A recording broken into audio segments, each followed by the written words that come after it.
I don't know where I got the idea of how to make a truing jig, but it's pretty simple. It's basically a square frame with a dowel rod running through it, and somehow or another I screwed up my animation orientation. As you can see, the leg is different, but don't let that distract you.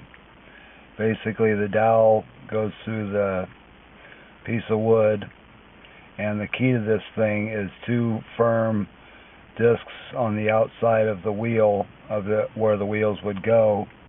And it's not really important that they be square to the dowel or the axle, but it is important that they be firm and solid and that the axle be straight.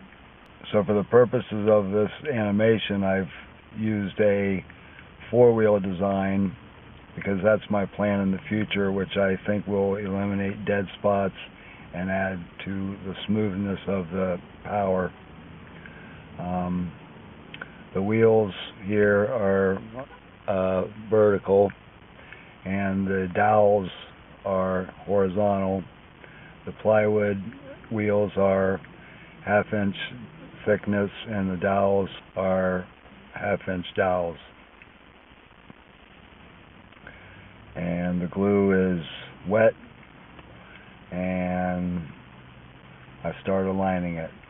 And then the other key component to this truing jig is the gauge at the top where the wheels are supposed to line up.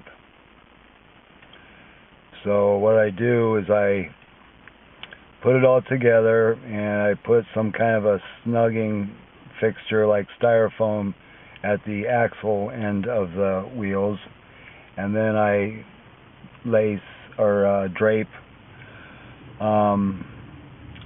straps from the two solid parts of the wheel and tie those in with tacks, aligning with the alignment marks at the top of the wheel gauge, and roll it around and add more and more tacks as I go until it all gets running true, and I double check it and allow the glue to set, and 24 hours later I got a solid rigid wheel.